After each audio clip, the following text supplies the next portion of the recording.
हेडलाईन्सचे प्रायोजक आहे NBC bearings, लांब पळण्यासाठी। गणपत गायकवाडांवर कारवाईसाठी शिंदेचे 7 मंत्री मैदानात। मुख्यमंत्र्यांवरील आरोप बिनबुडाचे, शिंदेच्या मंत्र्यांची फडणवीसांकडे कारवाईची मागणी। भाजपा आमदाराचेच मुख्यमंत्री शिंदेंवर गंभीर आरोप, तरी कारवाई का नाही? ठाकरे गटाचा भाजपला सवाल। मुलुंडचा पोपट कुठे गेला म्हणत राऊतांकडून सोमय्यांची मिमिक्री। गुंडांच्या भेटीगाठींवरून विरोधकांचं टीकास्त्र। गुंड हेमंत दाभेकरकडून श्रीकांत शिंदेंना वाढदिवसाच्या शुभेच्छा, तर सिमी संघटनेसोबत संशयाचा आरोप असलेला आसिफ दाडी अजित पवारांच्या भेटीला।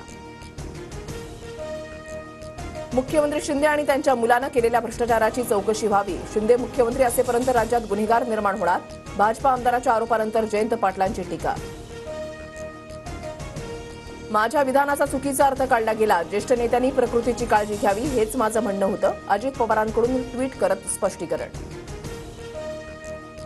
काहींना धचा मा करण्याची सवय, नाटकीबाजांना महत्व देत नाही। अजित पवारांचा आव्हाडांवर निशाणा, तर किंमत देत नाही मग खुलासा कशाला करता? तुमच्या मनामधले तोंडामध्ये आलं, आव्हाडांचं प्रत्युत्तर।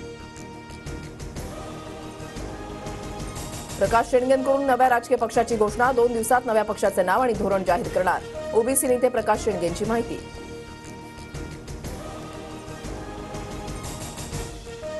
सती सावित्रीसारख्या महिलांच्या आरोपांना उत्तर देईन, सुषमा अंधारेंना नाही। शिंदे गटाचे आमदार संजय गायकवाडांचं विधान पुन्हा वादात, तर अशा माजोरडा लोकांना सावित्री कळणार नाही, अंधारेंचं प्रत्युत्तर। पुण्यात लवकरच अंडरग्राऊंड मेट्रो धावणार। सिव्हिल कोर्ट ते स्वारगेट 3.5 किलोमीटर मार्गावर भुयारी मेट्रोची चाचणी। मार्चची वैद्यकीय शिक्षण मंत्री मुश्रीफांसोबतची बैठक निष्फळ, राज्यामधील निवासी डॉक्टर उद्यापासून बेमुदत संपावर। रुग्णालयामधील आपत्कालीन सेवा सुरू राहणार, मार्चची माहिती। छत्रपती संभाजीनगरमधले अजित पवार गटाचे नेते दत्ता गोरडे ठाकरे गटात जाणार। आज दुपारी मातोश्रीवर दत्ता गोरडेंचा पक्षप्रवेश। भाजपाच्या बैठकीमध्ये राज्यसभेच्या 4थ्या जागेसाठी नावांवर चर्चा, केंद्रीय पार्लमेंटरी बोर्डाला नाव पाठवून उमेदवार मंजूर केला जाणार। प्रदेशाध्यक्ष बावनकुळेंची माहिती।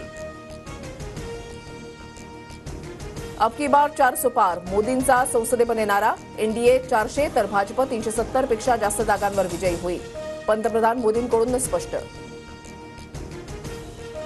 काँग्रेसकडून एकाच प्रोडक्टला वारंवार लॉन्च करण्याचा प्रयत्न, त्यामुळे काँग्रेसवर कुलूप लावण्याची वेळ, नाव न घेता मोदींची राहुल गांधींवर टीका। शरद मोहोळची पत्नी स्वाती मोहोळ यांना जीव मारण्याची धमकी। शरद मोहोळ हत्या प्रकरणातील आरोपी मुन्ना पोयेकरच्या नावानं धमकी। सरकारी नोकर भरती प्रक्रियेमध्ये पेपरफुटी करणं महागात पडणार, दोषींना 1 कोटींचा दंड आणि 10 वर्षांचा कारावास होणार। लोकसभेत विधेयक सादर। पुण्यातील सहकारनगर, कात्रज, धनकवडीसह आसपासच्या परिसरातील पाणीपुरवठा गुरुवारी बंद राहणार। पर्वती जलकुंभमध्ये दुरुस्तीच्या कामांमुळे शुक्रवारीही कमी दाबानं पाणीपुरवठा। 26 दिवसांपासून राज्यामधील आशा सेविकांचं आंदोलन सुरू, पगारवाढीचा GR काढण्याची मागणी। राज्यात 21,678 पदांसाठी शिक्षक भरती होणार। भरतीमध्ये मराठी विषयासाठी सर्वाधिक 18,373 जागा। दिल्लीमध्ये आजपासून शाळा सामान्य वेळेमध्ये सुरू, थंडी कमी झाल्यानं शिक्षण विभागाचा निर्णय। 14 जानेवारीपासून शाळा उघडण्याची वेळ सकाळी 9 वाजेपर्यंत वाढवली होती। हेडलाईन्सचे प्रायोजक आहे एनबीसी बेरिंग्स, लांब पळण्यासाठी।